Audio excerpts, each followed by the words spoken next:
오늘은 자비로우신 하나님과 인간의 힘이요 66페이지 하단 부분 살펴보겠습니다.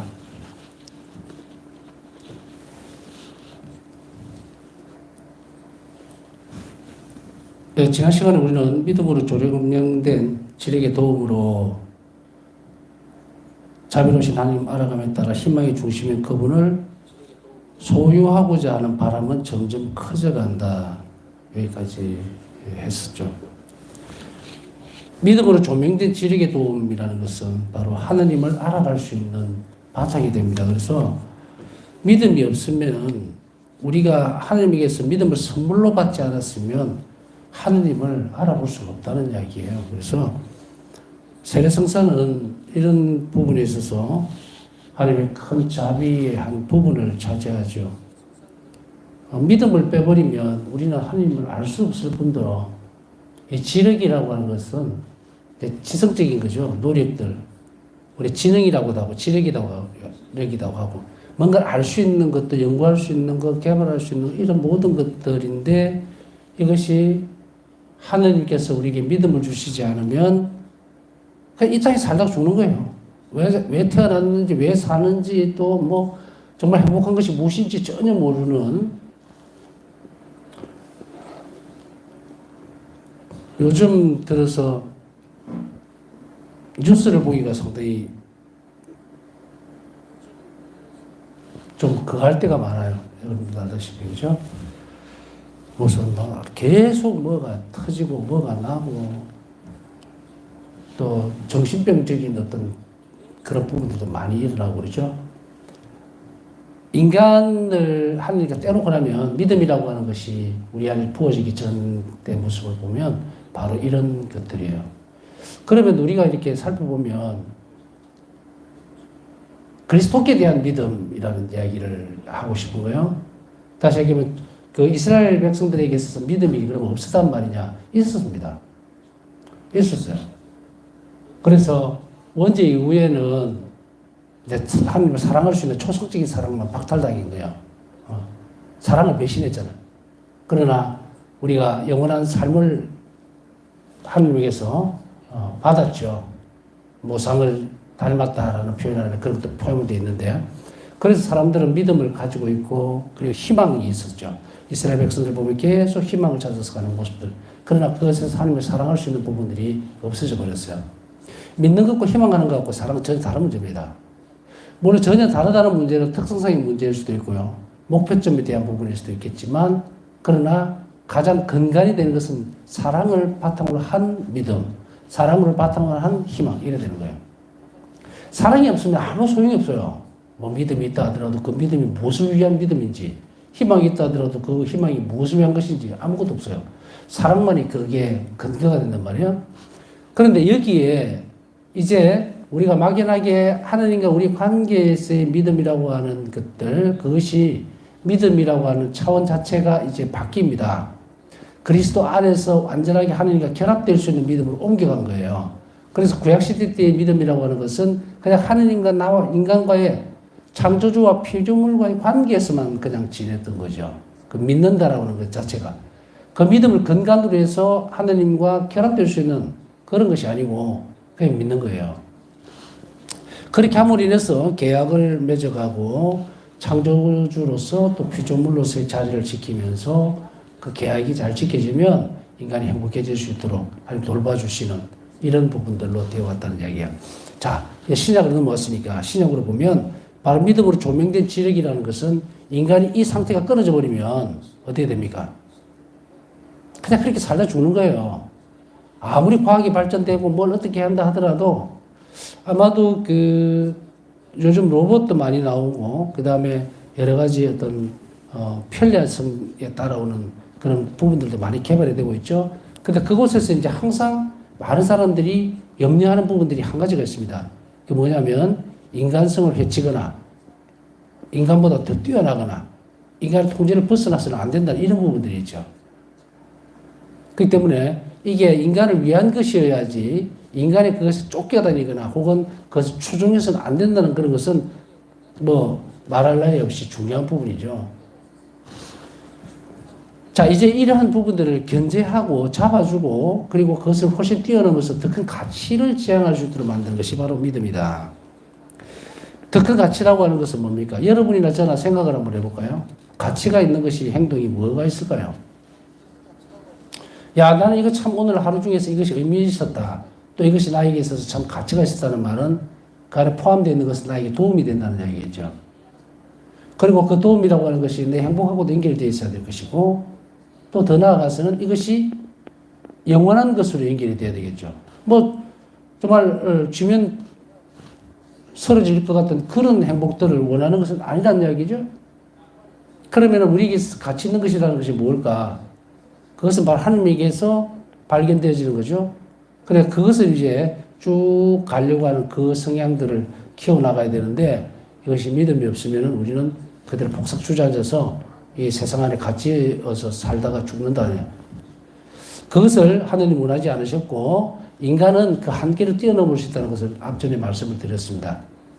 그렇기 때문에 인간은 그 초월해서 나갈 수 있는 뭔가를 자꾸 갈구하게 되죠. 그것이 이제 신약에 와서는 바로 예수 그리스도로 드러난 거예요. 예수님으로. 이제 목표가 아주 뚜렷해졌어요.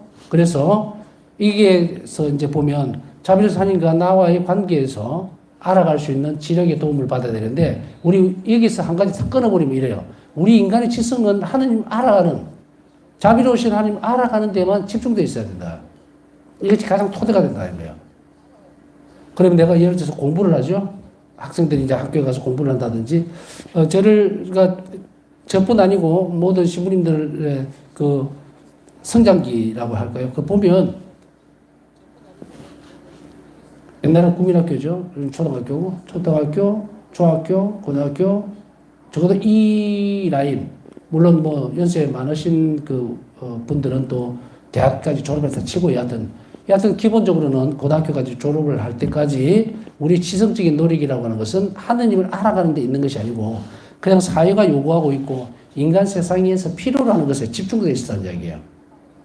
근데 갈래가 어떻게 갈라지게 되냐면 이제는 신학교를 들어가니까 사회 안에서 필요한 그런 지성적인 부분들이 아닌 하느님을 알아가는 것에 집중이 되어진다는 이야기예요. 그래서 신학교 교육 전체가 다 그리로 한쪽으로만 흘러가죠. 그래서 신학교에서 신학을 배우지 뭘 배우겠습니까? 물론 철학도 있죠. 그건 뭐 그냥 전제로 두는 거고.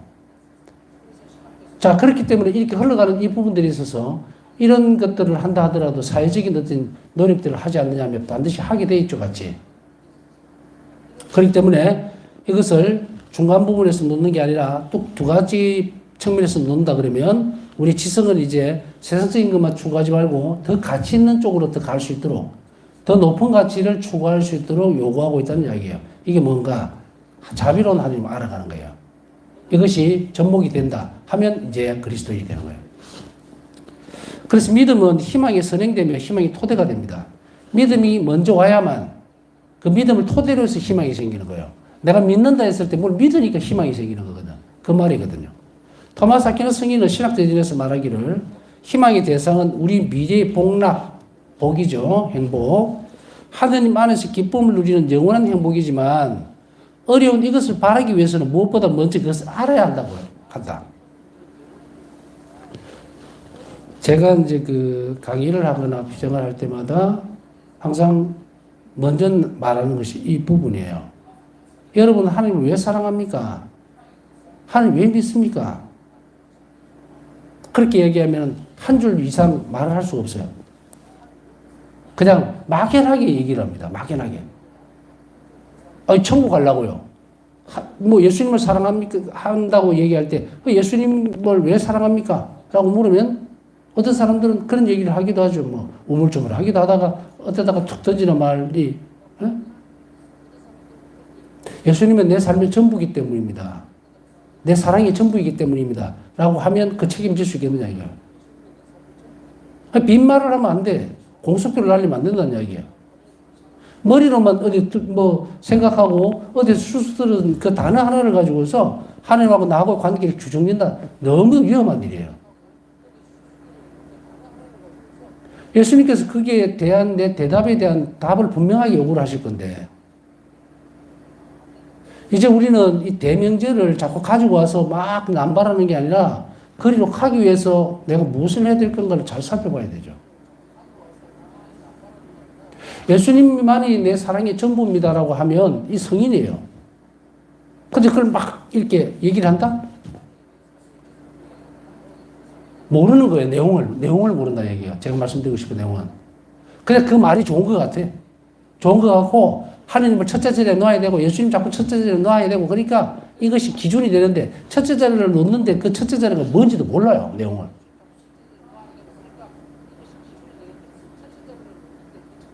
제가 여러분들에게 지금 질문을 하고 있는 거예요. 첫째 자리를 놓는다는 게 뭘 뜻합니까? 모든 것을 선행해서 하나님 뜻이 최우선 자리를 차지하게 한다? 그건 맞는 말이에요. 그래서 내 뜻은 다 없어지고 하나님의 뜻만이 자리를 잡을 때 그때 우리가 그 영역에서 이야기할 수 있는 게 하나님을 내 삶의 첫째 자리에 둔다는 말이 맞아요. 그러나 그게 영속성을 지니느냐는 문제죠. 계속 그래 해야 된다는 거예요. 어느 한순간에 어떤 특정한 사건이나 상황에 맞추었으면 한번 톡 떨어지는 것이 아니고. 자, 이것을 우리는 의탁이라는 것을 이제 많이 배워서 이제, 저걸 의탁이 완전한 태도를 이야기하는구나라는 것은 이미 아시는 분들은 또 알아들었을 것 같은데. 자, 토마스 아퀴나 스님의 말씀처럼 저도 이제 이 부분을 반복을 합니다. 하느님 행복이시고 사랑이시라면 난 하나님을 얼마나 아는가에 대한 문제예요. 그래서 제가 질문을 던진 것에 대한 답을 우리는 끊임없이 계속해 나가야 됩니다. 나는 왜 하나님을 사랑해야만 하는가? 하나님 내 전부시기 때문입니다라고 할 때는 내 삶 안에 하느님이 완전히 자리를 잡아버려야 되는 거예요. 그래서 내가 완전히 하나님께 의탁하고 이것에게 늘 자비로운 그렇게 변형이 되어 있을 때 그때야 비로소 하나님이 저희 전부이십니다라고 얘기할 수 있는 거예요. 그러나 그 안에 무엇이 있어야 될까요? 아주 중요한 순간들이 있죠. 내가 하나님 자비를 입었을 때예요. 내가 하나님 자비를 입었기 때문에 그 자비를 입는다는 것은 정말로 행복한 거예요. 엄청난 일이거든요. 우리가 자비를 입었다고 할 때 그냥 막 여러 수만 가지 일들 가운데서 한 가지의 사건이나 상황이라고 생각하면 큰 오산이다. 우리는 며칠 전에 자비축기를 지냈고 고해성사를 봤죠. 왜 그랬을까? 단지 그것이 하나님 앞에 설 때 완전해야 된다는 그것 때문일까? 물론 맞습니다. 그런데 우리는 그 하나님 자비를 입는 그 순간에 대한 모든 것을 내놓을 각오를 하는 거예요. 그래서 우리 스스로가 다 비워지기 위해서 여기에서 비움이라고 하는 것은 예수님을 채우기 위해서예요. 나는 없어지고 예수님이 완전히 내 자리, 내 영혼을 차지하시도록 하기 위해서 그렇게 고해성사를 또 자비축일 전에 보죠. 한치의 털끝만한 것도 내가 이 세상 것과 연결되는 것을 없애기 위해서예요. 그래서 은총으로 가득 차기 위해서. 그렇게 준비하기 위해서거든요. 자, 이제 우리는 분명하고도 확실하게 이야기를 해야 합니다. 내가 왜 천국에 가고 싶은가? 내가 가보지도 못했던 천국에 대해서 나는 왜 바라야 하는가? 환상일까? 우리는 환상이 아니라는 것을 알아야고 배워야 돼요. 그냥 파라다이스고 그냥 꿈에 그리던 어떤 추상적인 그런 부분이 아니라 정말 내 온 생일을 다해서라도 꼭지기를 가게 쓰라고 되어져야 되는데 그것을 지금 토마스 아퀴나스 스님은 말씀하고 있는 무엇인가 그것부터 먼저 알아야 된다. 그래야 원하고 바란다는 이야기예요. 어떤 사람이 이제 월세방을 사는데 예를 들어서 자기 친구 집에 이제 초대를 받아서 갔어요. 가니까 너무 좋아, 아파트가. 막 한 50평쯤 되고, 막 가구도 전부 좋고, 막. 가만히 생각을 해봅니다. 자신은 10평 정도 되는 월세방에 살고 있는데, 그래서 물어보죠. 이게 참 행복하냐? 좋나? 참, 이게 만족하겠다, 너는. 그러면서 물어봅니다. 어떻게 하면 이렇게 할 수 있나? 그랬을 때 이제 친구는 대답을 해줍니다. 이렇게 저렇게 해서 뭐, 그냥 평상적인 걸로 예를 드는 거니까, 이렇게 해서 돈을 모아서 이렇게 준비를 해서 이렇게 살 수 있었다. 여기를 누리기 위해서 나는 계획을 잘 세우고, 적금도 붓고, 또 전략할 건 전략하고, 안 할 것은 안 하고, 이제 구체적으로 뭔가가 나오죠. 그죠? 그래서 그것이 시간이 지나면서 나는 이것을 누릴 수 있었다라고 할 때, 이 친구도 마찬가지로 그 집주인도 그 집을 먼저 보고 아, 나 여기 와야겠어 라고 했겠죠. 누구든지 마찬가지일 거 아니에요. 내가 바라는 것이 있다면 그 내용을 분명히 알아야 누리려고 할 거란 말이죠. 근데 우리 신앙은 어떤가? 그냥 죽어서 가는 곳? 그러나 예수님은 우리에게 바사성을 통해서 뭐라고 말씀하시고 계세요? 여기서부터 누려야 갈 수 있다는 거예요. 우리가 그러면 어떻게 해야 될까요? 라고 하면, 그런 의탁과 자비의 태도예요. 끊임없이 의탁하고, 끊임없이 자비로울 것. 의탁을 어떻게 더 잘할 수 있는지, 어떻게 하면 더 자비로울 것인지, 그런 기도와 묵상, 뭐라 했습니까? 지성적인 노력. 이거라 그랬죠? 또한 동시에 실천. 자비로운 일들의 실천. 이거 뭐 앞에서 의탁의 제도, 의탁의 학교, 자비 학교에서 다 말씀드렸으니까, 그래서 제가 계속 강조하는 거예요. 그냥 얼렁뚱땅 의탁이다, 자비다 하지 말고 배우라. 그렇게 해서 촘촘하게 쌓아가는 과정 중에 이제 희망이 나오는 거예요. 아, 자비가 이렇다면 나 정말 하나님께 갈래. 세상과 반대적인 부분을 보게 되는 거예요. 빛과 어둠을 보게 되는 거예요. 이것을 신학대전에서 토마스 아퀴나스 성인은 이렇게 표현을 분명하게 하고 있는 거예요. 내용을 모르면 바람이 없다. 믿음이 유용한 점이 이 점인데, 믿음 덕분에 인간은 하나님의 도움으로 자신이 추구하는 것을 얻을 수 있으면 알 수 있게 된다. 믿음 덕분에, 그러면 이제 다음 말로 연결이 되어지죠. 여러분들은 믿는 사람들이에요. 그럼 그 믿음 있다고. 그러면 내 믿음을 발판으로 해서 그 다음에 따라오는 게 뭡니까? 하나님의 도우심이에요. 이 기도죠. 은총입니다. 하나님의 도우심으로 나는 하늘나라에 대한 그리움들, 천국에 대한 행복, 영원함에 대한 것들, 이것이 내 안으로 쑥 들어온단 말이에요. 앞에서 설명했던 내용들이 이제 나타나죠. 믿음의 대상, 희망의 대상, 내가 갈구하고자 하는 것, 가고자 하는 것, 그것에 대한 모습이 어떻게 드러나냐면 이렇게 해야 드러난다는 거예요. 처음에 봤을 때는 막연하죠. 금방 제가 제일 처음에 질문을 던졌을 때는 하느님을 사랑합니다라고 했을 때 왜 사랑하느냐고 물으면 버벅거리죠. 어떤 사람들은, 이런 사람들은 있을 수 있습니다. 저는 신앙생활하면서 예수님께 너무 많은 자비를 입어서 나는 예수님을 사랑할 수밖에 없습니다 라고 한다면 어느 정도는 참 잘 맞는 거예요. 자비를 입었기 때문에 그 자비를 베풀어 주신 분을 사랑하지 않을 수는 없어요.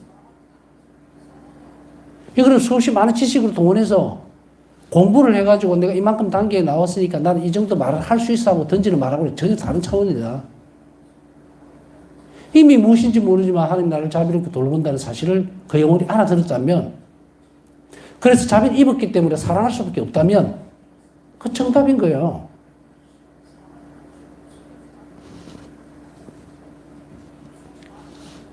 자비를 입었기 때문에 자비를 실천할 수밖에 없는 거고, 자비를 입게 하신 분, 다시 말하면 자비를 베풀어 주신 분을 사랑하지 않을 수가 없는 거예요, 우리 영혼은. 그렇기 때문에 우리가 아까 이야기했던 그 각자에게 대한 답은 주님을 사랑합니다 하고 입으로 립서비스 하는 게 아니고, 내가 입은 하나님의 자비에 대해서 나는 이웃에게 자비로워져야만 이 사랑이라는 말이 형성이 된다는 이야기예요. 얼마나 부끄러운 일이야, 이게. 이 말을 막 내뱉는다는 말이. 자기가 변하지도 않고 이웃에게 자비롭지도 않으면서도. 자, 이거는 각자에게서 주어지는 어떤 성찰의 부분이니까 더 말씀드리지는 않겠습니다. 제가 들여다본다고 보이는 것도 아니고, 그러나 적어도 우리가 양심을 툭툭 건드리고는 지나갈 필요가 있다. 왜냐하면 너무 들떠있는 신앙생활들을 많이 봅니다. 막 뭐 이렇게 하나님을 사랑하고 천국에 가고 싶다고 대답을 하고 막 바닥에는 하나도 없어요. 그렇게 하면 안 돼. 이제 자꾸 둥둥 떠다니지 말고 앉아라. 앉아서 경청해라. 무엇이 참된 사랑인지, 그리고 내가 추구하고 좀 가고자 하는 것이 무엇인지, 희망이 뭔지. 참 많이 안타까운 것은 이제 많은 이들이 자신의 죽음을 앞두고도 뭘 해야 되는지도 모르고 또 어디로 가야 되는지도 모르고 그냥 멍하니 있는 거예요. 너무 마음이 아파. 이거 그냥 막 방목하는 양떼 같아요. 이러면 안 되거든, 이러면 안 돼. 내 한 생애가 언제 끝날지는 모르지만 내가 살아가는 대상이 누군지, 어디로 가야 되는지를 분명하게 하고 살아내야죠. 안 그러니까 하루 시간을 그냥 다 하고 그냥 하늘에 떨어져 나와야 되는 영혼들이 얼마나 많은지 모른다는 거예요. 적당하게 어떤 비전이라든지 어떤 것만 몇 번 참석하고 그걸 위안을 삼고 그래가 될지 문제가 아니에요. 여러분들이라도 하나님께 가야 되겠다라는 것. 나는 어떤 일이 있어도 가야겠다. 욥이 뭐라고 얘기합니까? 내 살이 뭉그러지고 질커러질지라도 나는 주님을 꼭 배워야 되겠다 이거예요. 나를 창조하신 분, 나에게 행복을 주셨던 분, 자비를 베풀어 주셨던 나 그 하나님 꼭 만나야겠다. 내 살이 다 없어지고 뭉그러지더라도 장례미사 때 나오는 부분이긴 하지만 욥의 이 결심이 또 이런 방향이 있어야 합니다. 욥은 하나님 자비를 입고 너무도 깊이 있게 살아냈기 때문에 그분을 사랑하는 거예요. 그러니 나를 위해서 돌아가신 예수님을 여러분들 이제 대답을 정확하게 해야 돼요. 왜 예수님을 사랑합니까? 라고 물으면 못난 내 때문에 돌아가셨잖아요. 나를 살리신 분이잖아요. 그러니 어찌 그분을 사랑하지 않을 수 있겠습니까? 라고 고백할 수 있을 때까지 가야 된다. 그러나 그것이 온 영혼을 다해서 드러내려면 여러분이 많이 노력해야 됩니다. 어떻게 해야 되고 자비로운 태도를 많이 가져야 돼요. 이 단어라는 말을 제가 좀 강조를 하고 있습니다. 예수를 사랑합니다라는 이 단어를 나 부끄럽지 않게 해라. 제가 언젠가 한번 그 말씀을 어디에선가 한 적이 있는데 제가 메주고래를 갔다 오고 나서 그랬던 것 같아요. 그 이전에부터 그 문제가 있었는데 문제라기보다는 좀 어려움이 있었는데 제가 제일 어색하게 했던 느꼈던 그 말이 뭐냐면 찬미 예수님 이 말을 너무 어색하게 생각했어요. 놀랍죠? 근데 나는 정말 예수님 찬미합니다라는 그 말을 온 영혼으로 하고 싶은데 이게 무슨 기분인지 아시죠? 말로만 되어지는 거니까 잘 안 하고 싶은 거예요. 나 찬미 안 하는데 예수님 이런 못된 생각들이 이 말만 나올 때마다 그래서 저는 안 했어요. 그냥 하면 하지만 어쩌다가 하지만 참 걸림돌이더라고요.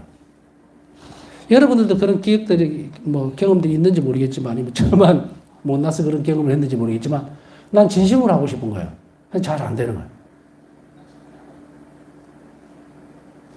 그래도 강론 때 보면은 이제 아주 옛날 이야기예요. 강론 때 보면 사랑하는 형제 여러분 할 때 나 사랑 안 하는데 그래서 자꾸 단어를 바꾸는 거야. 친애하는 형제 여러분 이렇게 이게 아마 제가 보좌 때부터 한 1, 2, 3년 차 그 사이에 있었던 갈등들 같아요. 근데 저는 그것을 불편하게 생각했고 계속 기도하면서 걸림돌이라는 것을 알고 있었어요. 이 단어조차도 나는 온 전신을 다해서 참으로 말하고 싶다. 근데 메주고래 갔다 오니까 이제 참 예수님이 너무 친숙하게 나온 거예요. 예수님을 나는 찬미합니다. 이게 자연스럽게 나오는 정말 큰 은총이었죠. 그 뒤부터는 이제 사랑하는 형제 여러분 할 때 나는 당신들을 정말 자비신실하고 만나면서 나는 사랑합니다라는 말을 이제 알아듣겠는 거예요. 그래서 지금은 이제 사랑하는 형제 여러분 하더라도 나는 부끄러울 게 없다. 그래요. 여하튼 이런 여러분들도 이런 경험들이 있는지 모르겠지만 이런 것들을 통해서 조금씩 쌓아간다면은 제가 말씀드리고 싶어 하는 그 내용을 좀 더 이해를 더 깊이 할 수 있지 않을까라는 생각이 듭니다. 하나님 도움으로 나는 작은 것이라고 볼 수도 있어요. 여러분들이 들으면서 저런 얘기를 하고 있어 이렇게 할 수도 있는데 저로서는 엄청 큰 숙제였어요. 내 영혼과 육신이 똑같은 말을 하고 싶은데 정말 아무것도 아닌 것 같지만 절대로 아무것도 아닌 이 말이 꼭지가 열리니까 폭포수같이 쏟아져 나오는 거예요. 아, 이것이 내가 열지 못했던 부분이구나. 그래서 그것을 나는 하나님 도움으로 자신이 추구하는 것을 얻을 수 있다라는 이 말을 그렇게 이해를 했어요. 나는 정말로 필요로 했고 하나님이 도와주셔서 나는 그 일을 이제는 할 수 있다면 큰 공로를 쌓은 것도 아니에요, 사실은. 말 한마디 자신있게 얘기하고 싶었던 그건데, 그것을 굉장히 큰 은총을 얻어낼 수가 있었으면 바로 나머지 것들도 그러한 형태로 가면 됩니다. 가식 없이 이웃에게, 형제에게 난 당신을 사랑합니다라고 했을 때 예수님 닮아서 뭐 그것도 있죠. 그러나 내가 그거를 진심으로 할 수 있을까? 그런 부분들도 고민해 보면 좋다는 이야기예요. 초자연적인 특성이 믿음과 함께 영혼 안에 부어진 희망으로 인간에게 당신을 내어주신 하나님께서는 인간의 삶의 목적이 되신다. 초자연적인 특성입니다. 신망의 3덕은 믿음과 함께 영혼 안에 부어진다. 이 말이 굉장히 중요합니다. 이 영혼 안에 부어지는 이 희망은 무엇으로 살아내 주실 것인가? 이 희망은 성장을 해야 되는데, 그럼 우리가 쉽게 얘기하면 밭에 농작물을 심어놓고 어떤 비료와 거름을 줘야 될 것인가 고민할 수밖에 없죠. 그랬을 때에 우리는 바로 하나님께서 부어주신 희망을 키워나갈 때, 희망의 특성을 키워나가는 그 부분들이 있어서 우리는 많은 노력들을 해나가야 되죠. 그래서 이것이 키워나가고 성장해 나갈 때는 처음에 믿음을 바탕으로 해서 희망이 자라나지만 이 희망은 뭘로 나아갑니까? 의탁을 구성하는 요소가 돼요. 우리가 희망과 자질이라는 말을 생각했을 때에 우리가 하나님께 의탁하고 이웃에게 자비로운 것, 다시 얘기하면 하나님의 선하심을 의탁할수록 희망은 꺾이지를 않고 성장을 한다는 이야기예요. 많은 이들이 떠납니다. 그죠? 교회를 떠나요. 무엇 때문에? 희망을 발견하지 못하고 절망 상태에 떨어졌기 때문에. 그래서 사람들은 와서 성당에서 기도해도 뭐 효과도 없고 하나님께 매달려도 뭐 답도 안 주고 뭐 이래서 나는 계속 하는 일이 안 되고 이렇게 절망 상태. 나는 더 이상 하나님께 기도할 수도 없고 하나님 나한테 주지도 않고 대답도 안 해주니까 나는 떠나야겠다 해서 떠나는 게 뭐예요? 이게 냉담인 거라. 그런데 이들이 몰랐던 게 뭡니까? 희망의 대상이라는 그 하느님, 내가 그 안에서 발견하기 위해서는 자비로워야 된다는 사실에 대해서 몰랐던 거죠. 그래서 치우치기 이거라는 거예요. 내가 하느님 자비를 먼저 알고 하나님 자비에 매달린다면 절망 대신에 희망이 자랄 텐데, 자비를 배제하고 난 뒤에 막연하게 자기가 갖고 왔던 그 생각대로만 하나님께 매달리면 의탁이라는 그릇이 없기 때문에 결국은 어떻게 됩니까? 떠나버리는 거예요. 희망은 바로 이런 부분들 안에서 자라기 때문에 무엇을 하는가? 인간에게 당신을 우리에게 내주신 그 하나님이 내 삶의 목적이 되는 거예요. 자, 이제 우리가 삶을 살아가면서 아까 가치 있는 삶이라는 말을 드렸습니다. 의미 있는 삶. 가치 있는 삶은 무엇일까? 그것은 나를 위해서 목숨을 바치신 예수님을 사랑하고 따라가는 거예요. 그게 가치 있는 것. 그거 외에는 가치 있는 게 없어요. 예수님을 붙들지 않으면 이 세상이 주는 것은 정말 아무 쓸모가 없어. 영원한 생명을 보장해 줄 겁니까? 행복을 준다? 물론 돈이 많다. 예를 들어서 뭐 엄청난 큰 집을 뭐 선물 받았다. 기쁘죠. 근데 이게 내 생명 보장해 줍니까? 아니다. 빨리 알아차려야죠. 하나님 안에 모든 것이 있으면 희망을 줄 때, 그때 우리는 삶의 목적이 이리로 바뀌어버린다는 거예요. 얼마 전에 그 말씀 드렸죠. 사회생활, 신앙생활 따로따로 사는 사람은 이미 실패한 사람이다. 이 사람 종교인이에요. 24시간 한시도 예수님은 성체로 나에게 오셔서 떨어지고 싶어 하지 않는데, 마치 젖먹이를 둔 엄마가 야, 너 여기 있어 하고 내 일본 좀 보고 올게. 너 뭐 굶어 죽겠더니 말든지 있어 하고 나가서 실컷 놀고 돌아와가고 그 모습하고 다를 게 뭐가 있느냐. 이런 사람에게 어떻게 예수님이 영원한 삶을 보장해 줄 수 있고 삶의 목적이 될 수 있냐고. 최선을 다하는 것이 아니라 모두를 안 주는데.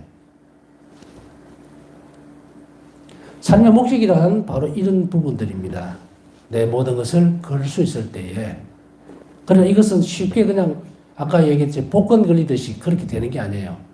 여러분이 힘들지만 은총에 협력해서 계속 키워나가야 됩니다. 당연히 이 목적을 향한 삶의 도약은 믿음의 결과이며 믿음은 이미 앞서 언급한 바와 같이 하느님을 우리가 다가갈 수 있는 분으로 계시한다. 믿음은 계시예요. 믿음은 우리에게 주신 거예요.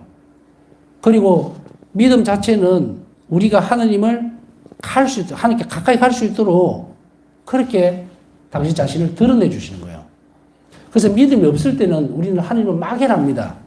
그런데 믿음을 선물로 받고 그 다음에 하나님께 가야 되겠다라고 계속해서 나아갈 때 이 목적을 두고 나아갈 때 그 믿음이 갖고 올 수 있는 결과는 뭐냐면 내가 하나님과 사귈 수 있구나. 내가 하나님이 될 수 있구나라고 하는 그래서 가까이 다가가고 인격적으로 만날 수 있는 분으로 계시해 주는 것이 믿음이에요.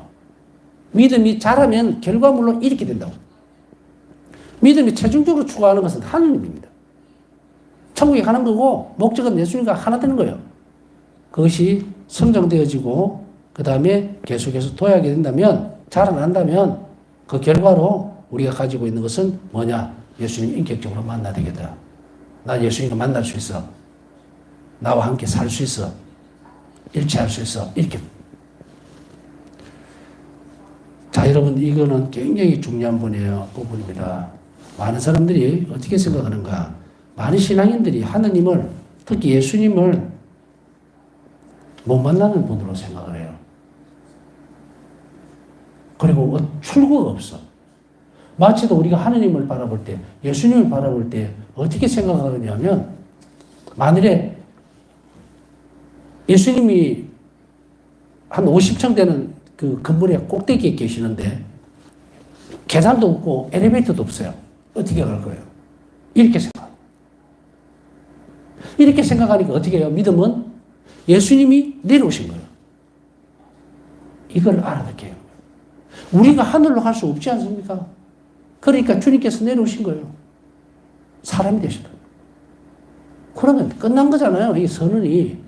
내가 너를 만나기 위해서 내려왔다는 건데 아직까지도 나는 저 꼭대기에 올라갈 계단도 없고 엘리베이터도 없고 출구도 없으니 나는 뭐 포기할래? 이렇게.